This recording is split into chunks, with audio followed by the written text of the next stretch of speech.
Oke, ada kabar super penting buat kita semua. Baru aja terjadi rombakan besar-besaran di pucuk pimpinan pengawas keuangan Indonesia. Dan ini bukan sekedar ganti orang ya. Ini adalah sinyal perubahan fundamental yang bakal ngaruh langsung ke setiap rupiah yang Anda investasikan. Selamat datang para investor saham di channel Wawasan Cerdas. Senang sekali bisa ketemu lagi di pembahasan yang kali ini, jujur aja, krusial banget buat masa depan portofolio kita semua. Oke, kita langsung aja ke intinya ya. Tim baru di Otoritas Jasa Keuangan alias OJK udah resmi terbentuk.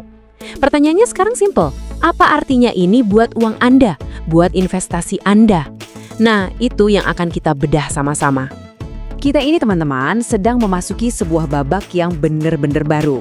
Bisa dibilang lupakan cara kerja OJK yang lama. Formasi yang sekarang ini dirancang khusus buat ngadepin tantangan era digital. Makanya strukturnya diperluas dari 9 jadi 11 komisioner. Dan tim ini dapat julukan keren, The Technocratic Dream Team. Kenapa? Karena ini bukan tim hasil lobby-lobby politik. Sama sekali bukan. Ini adalah kumpulan para ahli murni yang dipilih karena keahlian teknis dan rekam jejak mereka yang udah terbukti. Sebuah perubahan yang fundamental banget. Jadi, apa sih sebenarnya teknokrat itu? Gampangnya gini, mereka itu para profesional sejati, birokrat karir, dan pakar-pakar yang diangkat bukan karena dekat sama siapa, tapi karena mereka beneran ngerti kerjaannya. Dan yang paling penting, rekam jejak mereka bersih. Inilah fondasi kepercayaan yang coba dibangun sekarang. Yuk kita kenalan sama pemimpinnya. Di posisi puncak ada Ibu Friderika Widyasari Dewi, atau yang akrab dipanggil Ibu Kiki. Beliau ini dijuluki sang dirijen pasar modal. Kenapa? Ya karena perannya itu kayak konduktor orkestra, mengarahkan semua anggota tim ini biar mainnya harmonis. Coba deh lihat rekam jejaknya. Beliau ini orang yang udah makan asam garam di jantungnya pasar modal kita. Dari BEI, KSEI, sampai jadi otaknya kampanye legendaris Yuk Nabung Saham yang ngebuka jalan buat jutaan investor retail ke kita-kita ini. DNA-nya itu ya pasar modal. Nah, ini yang menarik. Misi utama beliau itu bukan cuma ngawasin, tapi jadi orkestrator transformasi digital. Artinya, beliau mau memimpin sebuah orkestra pengawasan yang canggih, terintegrasi, dan pastinya berbasis teknologi. Tujuannya buat melindungi pasar dan kita semua. Terus, dampaknya buat kita apa? Ini dia, beliau diprediksi bakal super agresif buat nyikat investasi bodong dan pinjol ilegal yang selama ini merusak kepercayaan kita.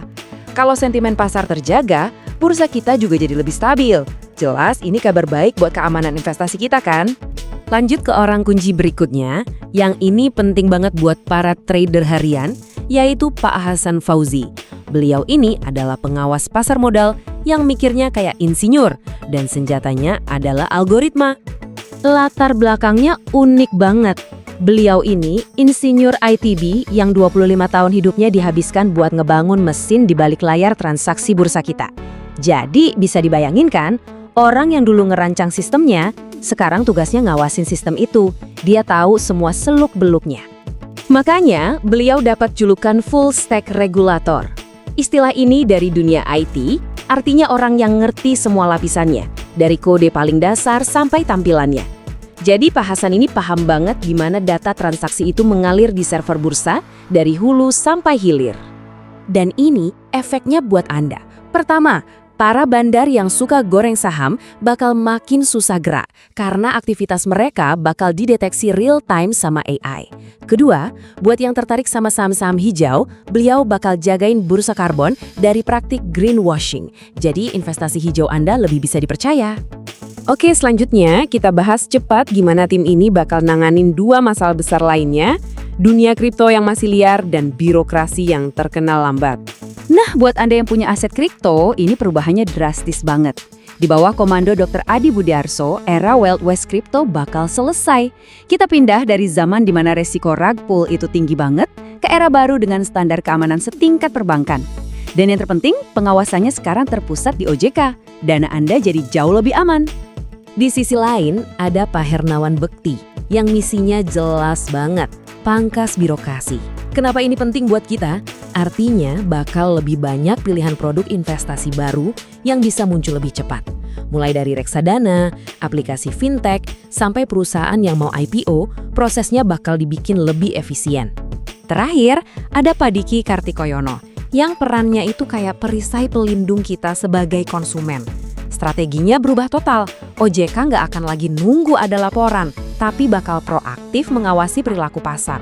Artinya, pinjol nakal dan produk investasi aneh-aneh bakal diberantak dari akarnya sebelum sempat makan korban. Oke, setelah kenalan sama semua pemain kuncinya, sekarang pertanyaannya, gimana mereka semua ini bersinergi buat membentuk masa depan investasi kita? Nah, disinilah kejeniusan tim ini kelihatan. Ada keseimbangan sempurna antara gas dan rem. Di satu sisi, ada Pak Hasan dan Pak Hernawan yang injak gas buat inovasi dan efisiensi. Di sisi lain, ada Pak Adi dan Pak Diki yang jadi rem super pakem buat perlindungan dan ngurangin resiko. Dan semua ini diorkestrasi oleh Ibu Frederika sebagai sang dirigen. Pesan utamanya jelas, inovasi bakal terus digenjot, tapi nggak akan pernah dilepas tanpa pengawasan ketat berbasis AI. Tujuannya cuma satu, supaya kita semua bisa berinvestasi dengan jauh lebih tenang. Uang Anda sekarang ada di tangan tim teknokrat terbaik di negeri ini. Nah, pertanyaannya sekarang, gimana sang dirigen ini secara spesifik akan mengeksekusi visinya? Di segmen berikutnya, kita akan menyelam lebih dalam lagi buat menjawab pertanyaan ini, bagaimana Frederika Widiasari Dewi akan mengubah wajah investasi Anda? Jadi pastikan Anda nggak ketinggalan ya. Selamat datang kembali teman-teman investor. Di pembahasan kita sebelumnya, kita akan sempat singgung sedikit soal pucuk pimpinan baru di Otoritas Jasa Keuangan. Nah, hari ini kita bakal kupas tuntas, apa sih artinya kehadiran beliau ini buat kita semua, buat portofolio investasi kita? Oke, kita langsung aja ke pertanyaan yang paling penting ya kan? Dengan adanya nahkoda baru di OJK, sebetulnya investasi kita ini jadi makin aman atau gimana? Yuk kita kenalan dulu sama sosoknya, Ibu Frederika Widiasari Dewi. Beliau inilah yang akan menjabat sebagai Ketua Dewan Komisioner OJK untuk periode 2026 sampai 2031. Ini nama yang penting banget untuk kita ingat. Untuk ngerti dampaknya nanti, kita perlu mundur sedikit, lihat rekam jejaknya. Kenapa?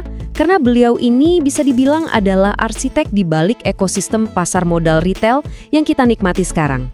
Coba deh kita lihat perjalanannya. Dari tahun 2009, beliau udah bikin gebrakan sebagai direktur termuda dan satu-satunya perempuan di Direksi Bursa Efek Indonesia.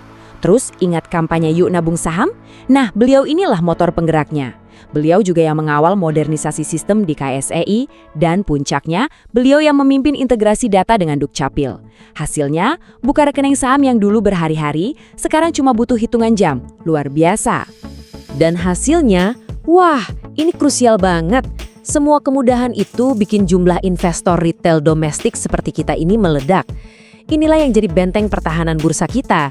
Jadi kalau modal asing tiba-tiba cabut, pasar kita nggak langsung goyang. Kuat karena ada kita-kita ini. Tapi perannya nggak berhenti sebagai pembangun aja. Justru dalam perannya belakangan ini, beliau bertransformasi jadi pelindung utama. Semacam perisai buat kita para konsumen di era digital yang, jujur aja, banyak banget jebakannya. Waktu menjabat sebagai Kepala Eksekutif Perlindungan Konsumen OJK, beliau ini mengupgrade Satgas Waspada Investasi menjadi Satgas Pasti. Namanya aja udah beda, aksinya juga jauh lebih pasti dan agresif. Ribuan situs dan aplikasi investasi bodong, pinjol ilegal, sampai robot trading abal-abal, semua disikat habis. Nah, ini bagian yang paling saya suka. Coba lihat bedanya pinjol legal dulu dan sekarang. Dulu kan, semua data kita di HP bisa disedot, kontak, galeri, semuanya. Sekarang, cuma boleh minta izin camilan, kamera, mic, location. Bunga dan denda juga sekarang ada batasnya, nggak bisa mencekik lagi. Praktik penagihan pun diatur ketat. Ini perubahan yang sangat pro konsumen. Oke, jadi kita udah lihat beliau ini seorang arsitek sekaligus perisai. Tapi kan buat mimpin lembaga sekelas OJK itu nggak cukup. Perlu dua hal lagi yang super penting, integritas tanpa celah dan visi yang jelas ke depan. Dan beliau punya keduanya. Dan ini yang paling penting ya, rekam jejaknya bersih. Sepanjang karirnya yang panjang namanya nggak pernah sekalipun tersangkut kasus korupsi, penyalahgunaan wewenang, atau pelanggaran etika. Ini modal kepercayaan yang paling mahal untuk seorang regulator. Visinya juga bukan cuma yang penting jalan. Beliau punya istilah keren, mengorkestrasi transformasi digital pengawasan. Jadi, kayak seorang dirigen orkestra, Tapi yang diatur itu bukan musik, melainkan sistem pengawasan keuangan digital kita supaya jadi harmonis dan aman. Gimana caranya? Nah, disinilah visinya jadi nyata. Beliau mau pakai teknologi super canggih kayak machine learning dan big data buat deteksi hal-hal aneh secara real time. Jadi sebelum ada korban idealnya udah ketahuan duluan. Bahkan untuk edukasi pun beliau mau merangkul para kreator konten digital biar pesannya nyampe ke lebih banyak orang dengan cara yang lebih asyik. Oke, setelah semua penjelasan tadi, pertanyaan utamanya adalah, terus apa artinya semua ini buat investasi kita? Buat Anda secara personal? Intinya begini, investasi kita sekarang ada di tangan pemimpin yang punya paket komplit. 3 pilar utama. Pertama, dia seorang teknokrat yang ngerti banget jeroan atau mesinnya bursa. Kedua, dia komunikator andal yang jago menenangkan pasar dan ngasih edukasi. Dan ketiga, yang gak kalah penting, dia regulator yang gak pakai kompromi, galak banget sama kejahatan keuangan. Jadi singkatnya, portofolio kita sekarang dijaga sama Sri Kandi beneran.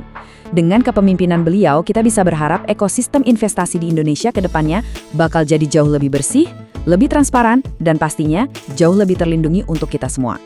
Nah, ngomong-ngomong soal regulasi dan masa depan, ini nyambung banget nih ke bahasan kita selanjutnya. Kita akan bedah visi dari Dr. Adi Budiarso. Dan kira-kira apa sih sinyalnya buat masa depan aset digital di Indonesia? Pastikan Anda tidak ketinggalan, karena ini bakal seru banget. Oke, para investor, selamat datang kembali. Hari ini kita bakal ngobrolin soal perubahan yang sangat besar di dunia aset digital. Ya, sebuah dunia yang sering banget kita sebut sebagai Wild West-nya investasi. Kenapa? Karena sekarang ada era baru pengawasan di bawah OJK. Dan ini, percayalah, bakal nentuin banget keamanan portofolio Anda ke depannya. Nah, kalau di pembahasan kita sebelumnya, kita udah kupas tuntas gimana Ibu Friederike Widyasari Dewi bakal mengubah wajah investasi kita dari sisi edukasi dan perlindungan. Sekarang kita lanjutin ceritanya. Kita sorot satu sosok kunci lain yang perannya nggak kalah krusial buat ngamanin salah satu sektor investasi yang paling, bergejolak. Coba deh kita bayangin bareng-bareng. Apa sih ketakutan terbesar Anda waktu taruh uang di aset digital? Mungkin harga yang tiba-tiba terjun bebas? Atau jangan-jangan ada sesuatu yang jauh lebih fundamental dan jujur aja lebih mengerikan? Nah, ini dia salah satu mimpi buruknya, rug pull. Situasi di mana developernya tiba-tiba ngilang, kabur, bawa semua uang investor. Fenomena ini ditambah lagi sama kasus bursa-bursa raksasa yang kolaps dan praktik cuci uang. Ya, itulah wajah dari era Wild West Crypto. Tapi tenang, sama kayak di film, era tanpa hukum ini sepertinya akan segera berakhir. Semua kekacauan ini tentu aja memancing respons. Negara akhirnya ngasih sinyal yang sangat kuat. Caranya dengan menunjuk seorang syarif baru untuk menertibkan industri ini.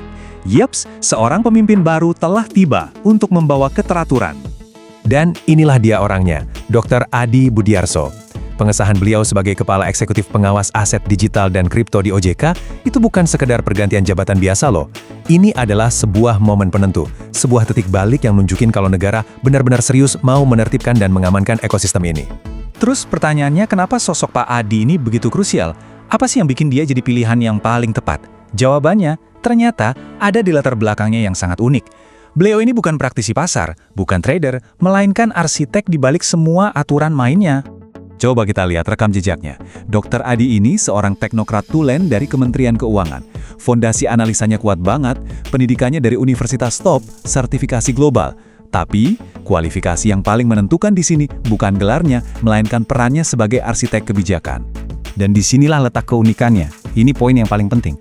Dr. Adi itu datang ke OJK bukan buat mempelajari aturan main yang baru untuk kripto, karena beliaulah salah satu arsitek utama di balik Undang-Undang P2SK. Itu loh, landasan hukum yang memindahkan pengawasan kripto dari Bapepti ke OJK. Jadi gampangnya gini, beliau datang untuk menegakkan aturan yang dia tulis sendiri. Kebayangkan? Jadi apa visi konkretnya? Sebenarnya simple, tapi sangat powerful. Membawa standar keamanan dan ketegasan yang biasanya kita lihat di perbankan ke dalam dunia aset digital yang volatil ini. Tujuannya cuma satu, melindungi Anda, para investor. Coba deh, lihat perbedaannya. Kita ini lagi bertransformasi.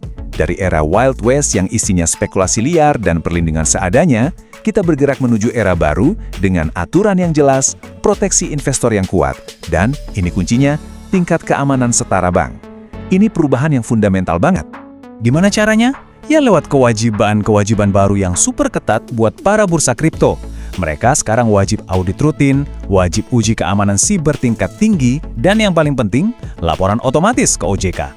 Buat apa? Untuk memastikan cadangan aset kita sebagai nasabah itu beneran ada, real, dan aman. Jadi nggak ada lagi cerita bursa bangkrut yang bikin investor rugi bandar.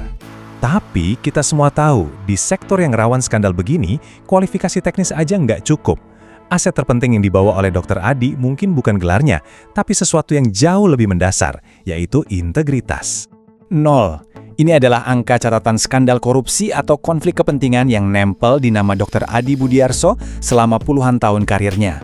PPATK dan KPK sendiri sudah menegaskan reputasinya yang bersih waktu proses seleksi. Jadi, ini adalah pilihan yang sangat disengaja, menempatkan figur paling bersih untuk menyapu bersih ekosistem yang rawan penipuan. Oke, sekarang kita tarik benang merahnya. Semua ini artinya apa buat portofolio Anda? Buat ketenangan pikiran Anda sebagai seorang investor? Intinya ini, pesannya jelas banget. Era spekulasi buta tanpa perlindungan itu sudah selesai. Inovasi di dunia fintech dan kripto bakal terus didukung, tapi sekarang ada di dalam sebuah pagar regulasi yang kokoh. Jadi inovasi bisa tetap jalan, tapi keamanan kita juga terjamin. Jadi, buat Anda yang mungkin punya alokasi dana di aset digital, sekarang Anda bisa sedikit lebih tenang. Ekosistemnya jadi jauh lebih terstruktur, lebih legal, dan tentunya lebih aman. Sang sheriff birokrat ini telah resmi bertugas untuk mengamankan pasar Anda dari para penjahat di era Wild West. Tentu aja, ini baru permulaan. Di bagian kedua nanti, kita akan bahas lebih dalam lagi soal gimana algoritma canggih OJK akan mengawasi bursa, lahirnya era baru perdagangan karbon, strategi buat melawan pandemi pinjaman online ilegal, dan gimana OJK bakal memangkas birokrasi perizinan. Jadi pastikan Anda nggak ketinggalan ya. Dan seperti biasa, sebagai penutup, perlu diingat selalu ya, konten ini tujuannya murni informatif. Ini bukan saran atau ajakan untuk membeli atau menjual aset investasi apapun. Semua keputusan investasi, untung ruginya adalah tanggung jawab Anda sepenuhnya. Sampai jumpa di analisis berikutnya.